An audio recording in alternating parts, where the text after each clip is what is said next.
Evolution is a brutal accountant, and right now it's punishing you for something that isn't even physical. Imagine you are standing in a room filled with people you deeply respect. It's quiet. You're about to speak, and then the worst happens. You make a mistake so awkward, so fundamentally wrong, that the entire room goes dead silent. In that split second, you feel a physical wave of heat rush up your neck and into your face. Your stomach doesn't just drop. It feels like it's been hollowed out with a cold spoon. You feel a desperate, primal urge to disappear, to literally vanish through the floor. This is the agonizing reality of cringe. We've all lived it. Whether it was a joke that landed with a thud, or a secret that slipped out in a quiet room, that gut-wrenching sensation is universal. But why? Logically, this makes no sense. You aren't bleeding. You aren't being bitten by a snake. You aren't shivering in a brutal winter. You are perfectly safe. And yet, your body is reacting as if you've been punched in the gut.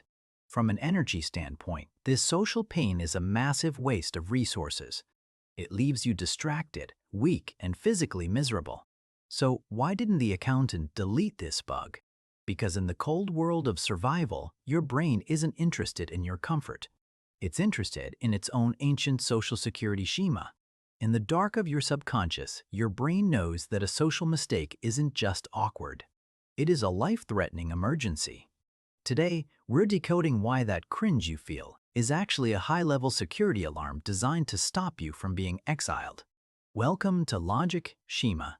To understand why your brain treats a social mistake like a physical injury, we have to travel back 50,000 years to a world where you were never truly alone.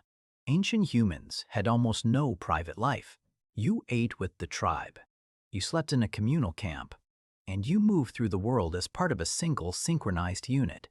In this world, your reputation was your only life support system. Ancestral humans lived on a razor's edge. If you wanted to survive a brutal winter or successfully hunt giant animals, you needed the tribe to trust you. Every calorie of meat and every minute of fire warmth was shared based on your status and reliability within the group. The tribe functioned as a collective brain, and if you weren't a functioning part of it, your chances of survival plummeted. This created a terrifying survival equation. Belonging equals life. Being an outsider equals death. If you were kicked out of the tribe, what we call social exile, your chances of surviving the night against predators were practically zero. There was no going solo in the Stone Age. If the group decided you were a liability or a social disruptor, they would simply stop sharing resources with you. For an ancient human, that social death was a literal death sentence. This is why cringe exists. It is the biological chain that keeps you anchored to the safety of the group. Evolution needed a way to make sure you never ever risked that exile. But humans are naturally restless, impulsive, and prone to taking shortcuts. A gentle reminder to follow the social rules wouldn't be enough to keep a hungry, stressed-out ancestor in line. Nature needed a motivator that was impossible to ignore. So nature hijacked the most powerful system in the human body: physical pain. Your brain has a specific logic schema that overlaps social rejection with physical injury. When you feel cringe, your brain is literally running a simulation of physical trauma.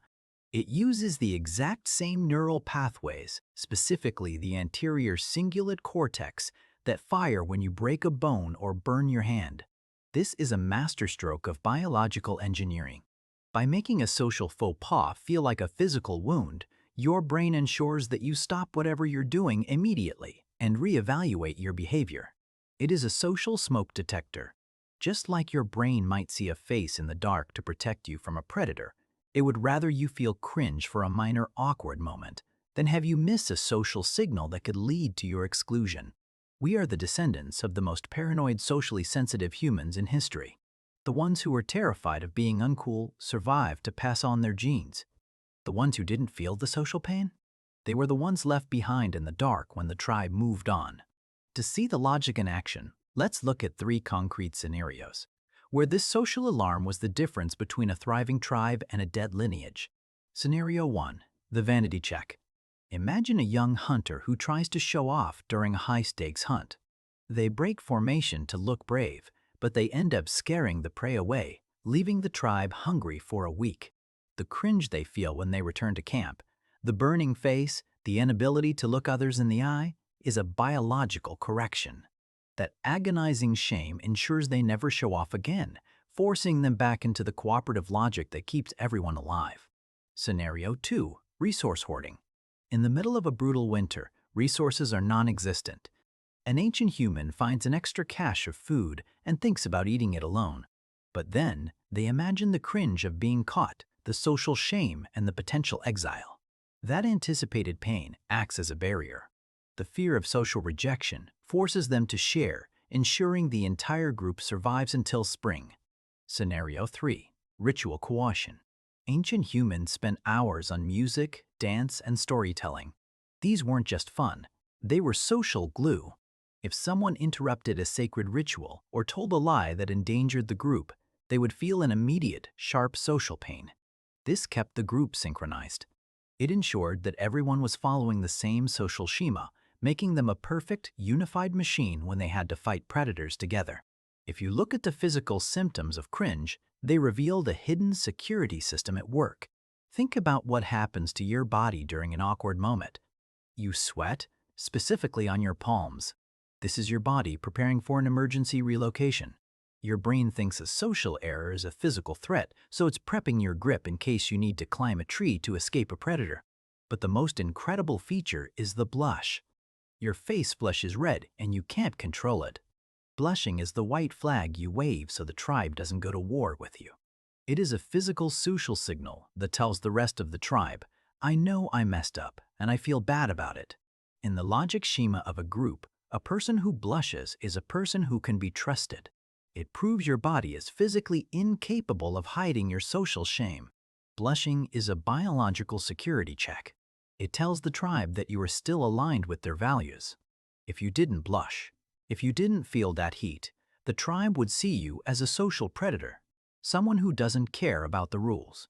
By making you suffer visibly, nature is actually helping you stay in the group. It is the physical manifestation of your submission to the collective. Today, we live in a massive evolutionary mismatch. Your brain was designed for a tribe of about 150 people where everyone knew your name. In that world, a social mistake was a rare and dangerous event. But today, we are connected to millions of people online. We see cringe every 5 seconds. This is where the logic of our brain begins to glitch. When you see someone else do something awkward on the internet, you feel vicarious embarrassment. Your brain doesn't know that the person on the screen isn't in your tribe. It sees a human making a social error and it triggers your alarm system. It's as if your brain is saying, a human is failing. We might be next. Alert the security schema. We are the first generation of humans who are constantly bombarding our social alarm systems with data we weren't designed to handle. We are drowning in cringe culture because our prehistoric brains are still desperately trying to protect us from an exile that will never happen. We have hijacked the system that turned us into a civilization, and now it's just making us miserable while we scroll. So, the next time you feel that crushing weight of cringe, don't hate your brain. You're just listening to a 50,000-year-old survival expert who is terrified of you being alone in the dark. That itchy social pain is the only reason your ancestors stayed together, shared their fire, and survived disease against all odds. We are the species that survived because we simply couldn't stand the thought of being uncool to our group. Cringe isn't a glitch. It's the price of belonging. It is the invisible force that ensures we remain a collective brain instead of a collection of individuals. If you want to dive deeper into the biological blueprint of humanity, make sure to subscribe to Logic Schema. We are decoding the hidden systems of our past, one awkward moment at a time. Hit the notification bell so you never miss a search for the truth. And remember, if you feel the cringe, it just means you're still part of the tribe. Thanks for watching and stay curious.